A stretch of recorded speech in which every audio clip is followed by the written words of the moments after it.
और ख्वातीनो हजरत, बहुत बहुत शुक्रिया मुझे यहाँ बुलाने का और मौका देने का कि आपसे मैं अपनी कुछ दिल की बातें बयान कर सकूं। सबसे पहले मैं इस बात को कहना चाहती हूँ कि यहाँ मैं मुसलमानों को मिलने नहीं आई हूँ, यहाँ मैं इंसानों को मिलने आई हूँ, भारतवासियों को मिलने आई हूँ। और ये मेरे लिए बहुत फख्र की बात है। सबसे मैं 3 मुद्दे, वक्त की पाबंदी है, 3 मुद्दे पे अपने ख्यालों का इजहार करके बात को खत्म करना चाहती हूँ। पहला मुद्दा ये है कि हमको अगर दुश्मन के साथ लड़ना है तो अपनी कमजोरियों का एहसास होना बहुत जरूरी है।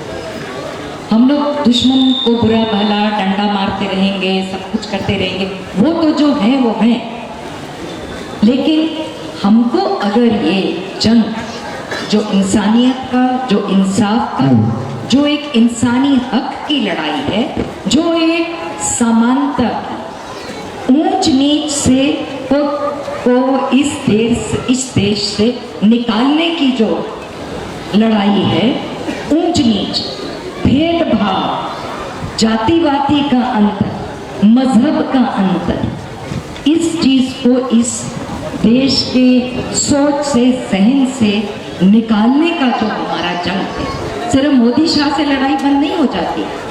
ये एक पूरी सोच है जो कि हम पूरे देशवासियों को, हमको भी इस जातिवादी, मजहब, गैर मजहब, इस सोच में हमको जकड़ी हुई है।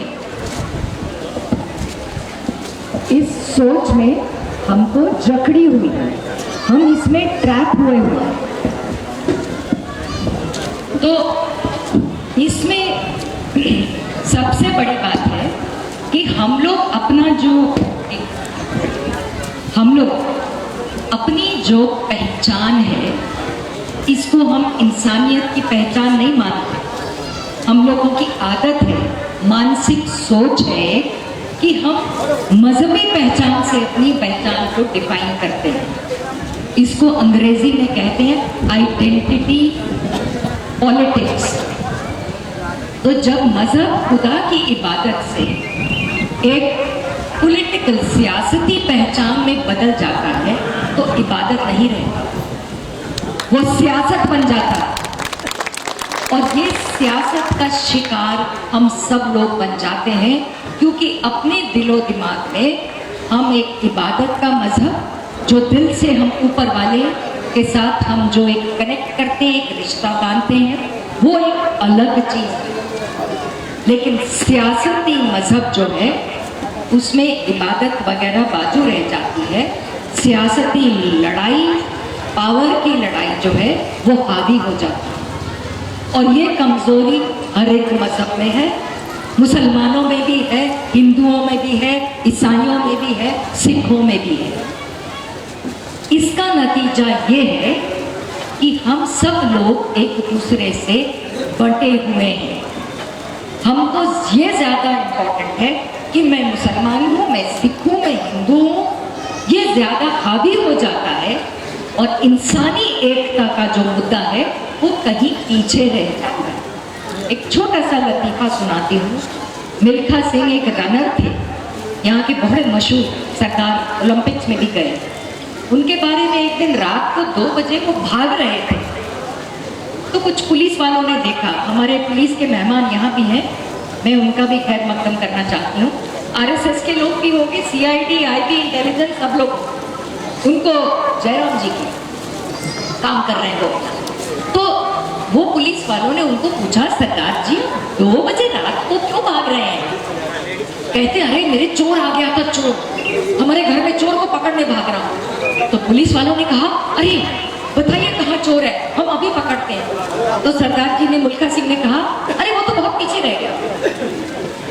तो कहने का मतलब है जो आपकी मंजिल थी उसको तो आप भूल गए, वो थी इंसानियत। लेकिन मैं हिंदू मुसलमान में, बनिया में, जाट में, ब्राह्मण में, मैं जट सिख में, मजबी सिख, ये चीजों में हम उलझे हुए हैं। हम सब लोग, इसका फायदा किसको पहुंच रहा है? सियासती फायदा उन बंदरों को पहुंच रहा है। बंदर और बिल्ली की कहानी बचपन में सुनी होगी। बिल्लियों को लड़ा के नचा के बंदर सारी रोटी खा जाता है। तो वो बंदर बैठे वहां पर, हम बिल्लियों की तरह आपस में लड़ झगड़ रहे हैं, अपनी पहचान मजहब से बना रहे हैं। ये हमारी कमजोरी है। इसलिए मैं चाहती हूँ कि आगे से कोई भी इस तरह की नशिश हो, इस तरह का अंजुमन हो, इस तरह की महफिल जमे, उसको कोई भी मजहबी तकरीर से शुरू ना किया जाए। मजहबी तकरीर बिल्कुल नहीं होनी चाहिए, नहीं तो हम उसी जाल में फंस जाएंगे। और हमको अपने मजहबी पहचान से ऊपर उठ के अपनी इंसानियत की पहचान जो है उसको जहन में ऊपर रख के उसके तहत हमको एक दूसरे से हाथ मिलाना है। तो ये मौका, ये टाइम नहीं है, ये वक्त नहीं है कि आप तू शिया है, तू सुन्नी है, तू सैयद है, तू ब्राह्मण है, तू दलित है, तू ये है।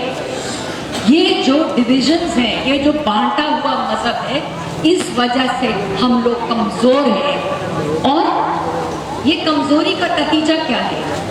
देखिए, दुश्मन से लड़ाई करने का एक हथियार भी, मेरे को थोड़ा सा वक्त और चाहिए होगा क्योंकि मेरे को बहुत जरूरी बात समझाना।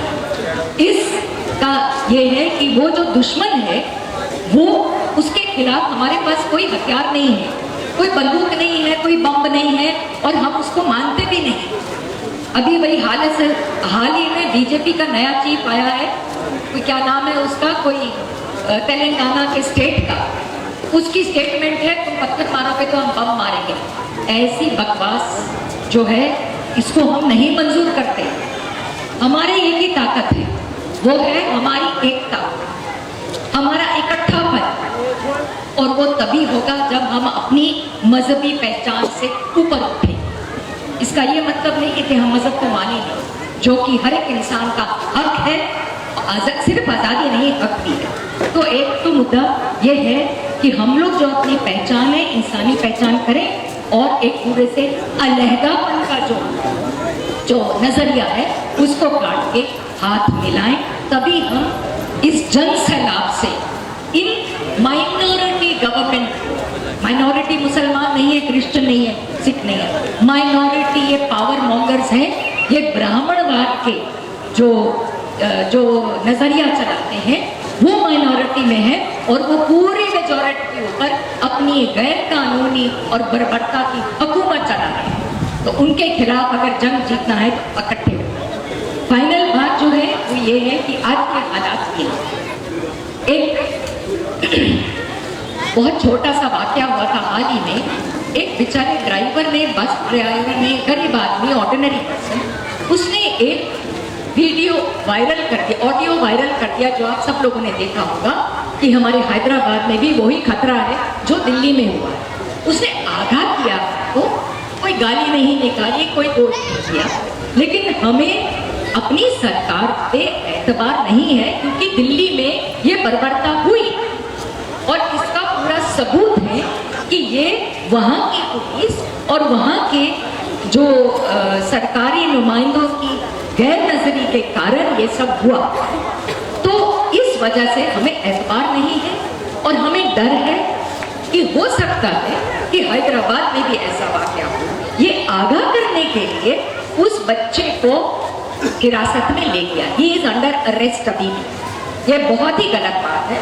और राजा सिंह के बीजेपी के जो गोशा महल के नुमाइंदे हैं वहां पर, वो जो मर्जी बोले, गैर कानूनी बयान देते हैं, आए दिन देते हैं, उनके ऊपर यहाँ की पुलिस कोई एक्शन नहीं लेती। ये बहुत फर्क है। इस फर्क की वजह से हमें शक है, हमें पूरा शक है कि जो दिल्ली में हुआ हो सकता है वो हैदराबाद में भी हो, और इसलिए हमको चौकन्ने रहने की जरूरत है। जी शुक्रिया, जय हिंद। मोहतरमा जास्मीन जहरत साहिबा ने बड़े अच्छे ख्यालात का इजहार किया है और